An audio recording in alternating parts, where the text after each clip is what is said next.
So in the last video, we went over quite a bit. We completed our voiceover chain, which is a basic chain which gives us some subtractive EQ, some compression, a de-esser, and an expander to kill some of the noise in between our phrases. But now what I want to look at is the most transparent way to get a good voiceover, which is by good editing.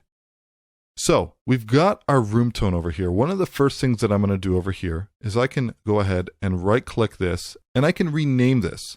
So I can call this event, we can call this VO, we'll call it RT. So that's our room tone right over here, okay? Now what I want to do is I want to go up to my main track. This is where I'm doing all the work. And actually what we can do here for now is we can just route this to the main outs. So we're listening to this completely dry without any processing for now. One of the things that I always do here is I will automatically add a layer. So now we have two different layers. We've got layer 2 and we've got layer 1. Now the other thing I do is I make sure that I uncheck layers follow events, which is actually on by default. And there's a reason for this. And you can leave it on in the other tracks if you want, if you're working with music or effects, but I always uncheck it for this. That's because what I'm going to do here is I'm going to go to layer 2 and I want to take this event. I can just option drag this up here.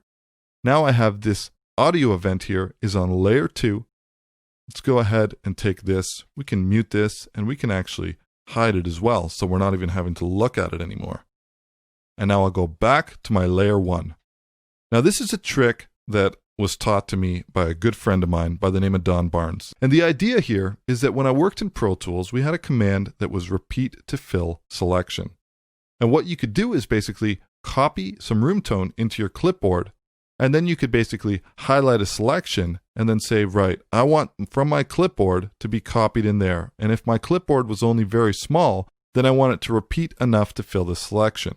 So what we can do is we can use the room tone that we have on layer 2. We can basically duplicate this out a couple times, select all of this over here, consolidate it into a contiguous event, and then I can basically comp this in.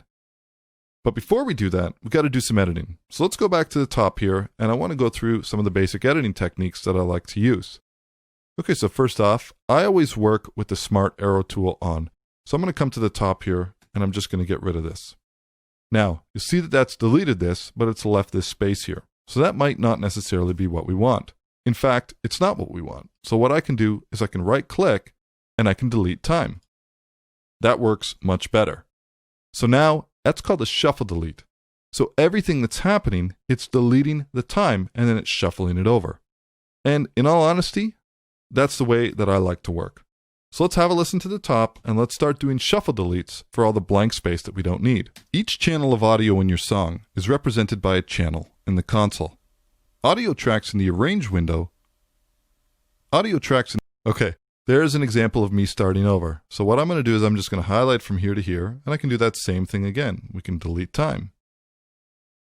Audio tracks in the arrange view are directly represented by audio channels in the console.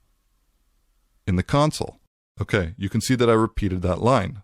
From here, channels in the console. Now I have to find the exact point where I said in the console. Channels in the console. Okay, so what I'm going to do is I'm going to replace the word console. So I'm going to take from here to here. Now I can go ahead, use that same command, delete time, in the console, whereas instrument tracks have no direct representation in the console. Okay, I'm just looking for natural space between here. Representation in the console. Instead, instrument channels represent the audio output of virtual instruments. There are several other channel types discussed below, including input, output, bus, and effects channels. Okay, I think that's good enough for now. So what we can do is we can just mute this, and that's the back half. All right, so let's go back to the top. So now I've edited this performance together, and that should be fairly cohesive. It should sound like a statement. Now, one of the things that we can do here is if we have noises or any chair shuffles or anything like that, because we have that room tone that's sitting in on our layer 2, I can expand my layers and then I can basically comp in that room tone if I need it. So then I can simply make a selection over here open up my layers, and then I could simply comp in this room tone in these in-between sections. So if there was any noises or any chair bumps or anything like that, it's very easy for me to fill this. But I tend to try to discipline myself to not make any noises or take a breath so that I can edit out that space if I need to. But this is a really easy and simple way that you can comp in clean room tone or fill tone to be able to make adjustments and edit out any noises. And of course, these all have handles and these can be edited regardless of whether you're expanding your layers or not. So that's a real easy way to comp together your performance. Now you'll notice that in order to do a delete time or in order to expand layers, I had to go in and use my right-click menu. What I want to do is I want to have a look in the next video at a couple different useful macros that we can program so that we don't have to do that clicking.